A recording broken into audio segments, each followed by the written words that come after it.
Jangan lupa like, comment, and subscribe channel YouTube TVRI Bengkulu dan nyalakan lonceng notifikasinya.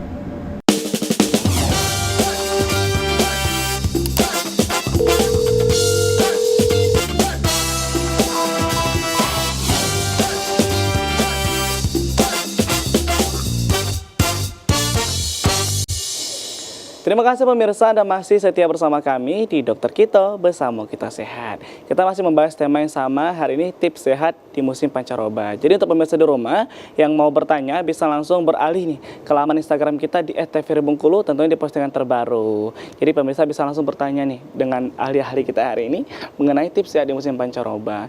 Ini dok, tadi kita berbicara sebelumnya perihal pola tidur tadi dok ya.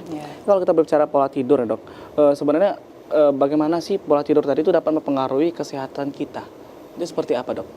Oh ya, jadi kan pola tidur yang baik itu tadi adalah cukup tidur 6-8 jam dan juga tentunya istirahatnya pada malam hari. Jadi kan tadi seperti Dokter Wenti juga bilang, kita regenerasi sel itu terutama maksimalnya terjadi pada malam hari.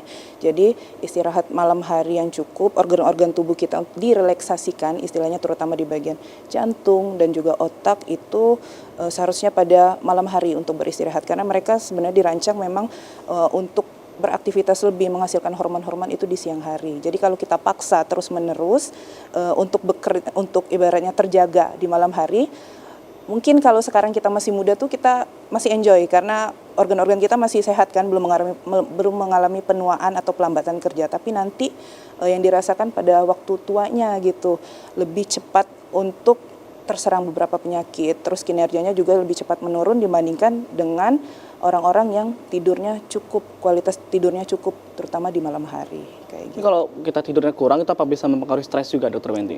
Iya, jadi selain stres akan mempengaruhi aktivitas kita sehari-hari. Kita ibaratkan aja ya, analogikan aja kita ngecas HP nih. Kita ngecas baru 50%. Artinya tidurnya mungkin baru 2-3 jam mungkin ya. Sudah dicabut nih HP-nya, udah nggak tidur lagi nih kan ibaratnya. Apa yang terjadi pada HP-nya? Kinerjanya pasti tidak akan maksimal kan? Karena dia terbatas, cuma batas 50%, harusnya bisa 100%. Begitu juga dengan tubuh kita. Harusnya performa tubuh kita ketika siang bisa sampai 100%, cuma jadi 50% karena kurang istirahat. Tapi termasuk kalau tidur yang berlebihan juga tidak baik dok ya? Iya benar sekali. Jadi memang sesuatu yang berlebihan itu tidak baik ya. Jadi memang tidurnya sangat berpengaruh sekali ya. Tapi bukan berarti pemirsa di rumah disuruh tidur tiap hari, tiap jam tidur terus ini ya tentu dok ya. Kita lanjut lagi dok di Salindia kita Dokter Nostiara. Oke, kita lanjut. Jadi masih ada dok ya tips menjaga kesehatan di musim pancaroba. Tadi kita di olahraga, ini penting banget olahraga dok ya? Ya benar, olahraga ini penting. Contoh olahraga yang dianjurkan apa sih dok? Gitu. Yang pertama itu lari ringan aja. Itu bagus, sekarang kan lagi musim nih, runner itu memang bagus untuk kesehatan gitu ya dok. Karena selain meningkatkan stamina tubuh, juga bisa meningkatkan antioksidan dalam tubuh. Olahraga yang dianjurkan. Tapi dok, izin nih dok ya, di Vaskes sering nih ibu-ibu ini nanya, kalau misalnya kita edukasikan, Bu jangan lupa olahraga ya. Dan ibu-ibu ini bilang gini, sudah dok, saya sudah olahraga, saya sudah ngepel, saya sudah nyapu, saya sudah nyuci. Nah, apakah itu termasuk kategori olahraga ya dok? Itu sebenarnya kalau kategori olahraga itu belum dok, tapi kalau untuk mencari keringat sudah cukup. Nah, jadi yang seperti dikatakan tadi, olahraga itu memang adanya aktivitas fisik yang melibatkan tubuh kita dan juga minimal dilakukan selama 30 menit. Kadang kan itu nyapu, ngepel kayak gitu kan dok, terus berhenti istirahat sebentar. Nah, itu belum terkategori olahraga yang rutin. Berarti olahraga itu adalah kegiatan yang terukur ya dok ya? Terukur, benar. Dan juga melibatkan beberapa fungsi tubuh yang kayak gitu. Oke, terus selain lari, olahraga yang bisa dikerjakan apalagi dok selama di musim pancaroba kayak gitu kan. Bisa kalau memang rutin gym atau fitness itu juga bagus. Bisa dilakukan sekitar 3 kali seminggu, terutama menggunakan alat-alatnya itu dengan terukur gitu, dengan benar seperti treadmill atau menggunakan alat-alat gym yang lainnya itu juga diperbolehkan yang kayak gitu. Terus selain olahraga kita juga harus menjaga kebersihan. Nah, menjaga kebersihan ini terdiri dari 2. Yang pertama adalah menjaga kebersihan diri, yang kedua adalah menjaga kebersihan lingkungan. Nah, kebersihan diri itu yang pertama adalah hand hygiene. Karena apa? Segala sesuatu itu bermula itu dari tangan kita. Hal yang bakteri, virus, mikroba itu paling cepat ditularkan melalui tangan. Jadi kita harus menjaga kebersihan tangan dengan selalu menerapkan prinsip cuci tangan gitu. Kalau biasanya kita ajarkan itu 6 langkah cuci tangan ya dok. 6 langkah cuci tangan karena memang agar seluruh bagian permukaan tangan ini tidak ada yang luput dari mikroba.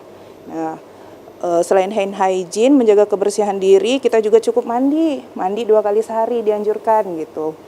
Jangan mentang-mentang dingin, jadi malas mandi. Jadi mikroba-mikroba tuh pada nempel di tubuh dan itu juga menyebabkan nanti daya tahan tubuh kita bisa menurun karena ada beberapa infeksi. Ini ada isu dok ya? Iya, boleh. Di daerah saya kan di beberapa tempat gitu. Teman-teman saya mengatakan seperti ini dok. Kalau sudah masuk waktu maghrib atau di atas jam 6, itu alangkah baiknya tidak mandi katanya dok. Nanti mandinya besok aja nih. Kalau mandi bisa kena rematik lah, bisa kena sakit. Nanti seperti apa dok? Apakah memang setelah kita beraktivitas seharian, kadang kita pulang jam 7 malam, jam 8 malam, baru mau mandi, itu boleh nggak sih dok mandi malam gitu? Ya. Kalau beberapa sumber mengatakan itu tidak ada kaitannya mandi malam dengan munculnya rematik dan lain-lain. Jadi memang kalau kita merasa tubuh kita ini kotor, apalagi kita terpapar dari luar gitu kan, terpapar debu, terpapar orang banyak, itu sebelum masuk rumah waktu saat masuk rumah kita dianjurkan untuk mandi. Mandi itu kan tujuannya apa? Untuk membersihkan diri kayak gitu. Jadi tidak ada aturan kalau memang waktu dia mandi sorenya itu di malam hari ya tidak apa-apa karena tujuannya adalah membersihkan diri dari paparan lingkungan luar. Tidak ada hubungan dok ya dengan begitu dok ya. Kita akan bahas lagi dok ya mengenai materi kita hari ini mengenai tips menjaga kesehatan pada musim pancaroba. Jadi pemirsa di rumah jangan kemana-mana. Kita akan hadir lagi setelah jeda pariwara ini tetaplah bersama kami di Dokter Kito.